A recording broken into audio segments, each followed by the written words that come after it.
Praise the lord, హల్లెలూయా. పునరుద్ధానుడు, పరిశుద్ధుడు, సర్వశక్తిమంతుడు ఆయన కృప నిత్యము మనపై ఉండును గాక. ఈ ఉదయకాల సమయమున పునరుద్ధాన దినమున నజరేయుడైన యేసుక్రీస్తు వారు మనతో మాట్లాడుచున్న మాట 2వ తెస్సలోనికీయులకు రాసిన పత్రిక 3వ అధ్యాయము 3వ వచనము.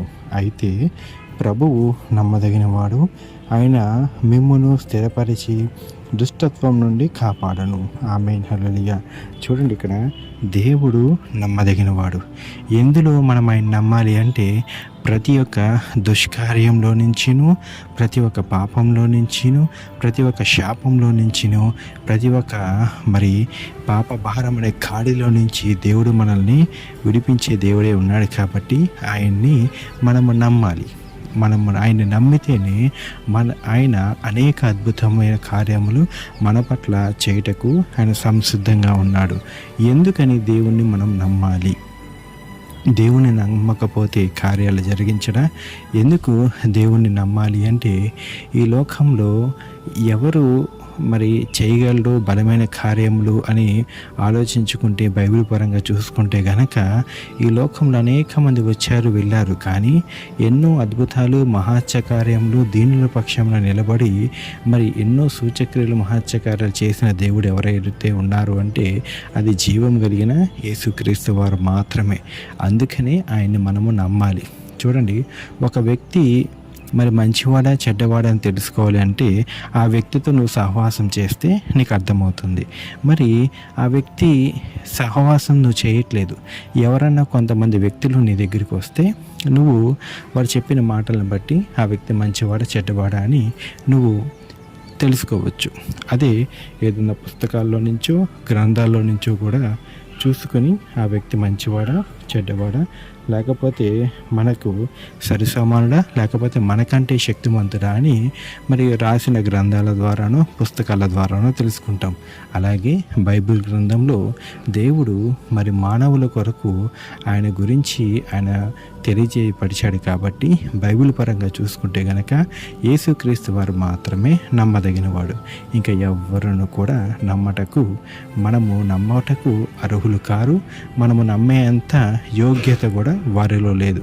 కేవలము జీవము కలిగిన దేవుడు నామంలో మాత్రమే నమ్మకము నిండుగా ఉన్నది. అందుకే ఇక్కడ మాట్లాడుచున్నాడు, నమ్మదగిన దేవుడు ఆయన ప్రతి ఒక్క దుష్టత్వంలో నుండి మనల్ని కాపాడను అంటున్నాడు.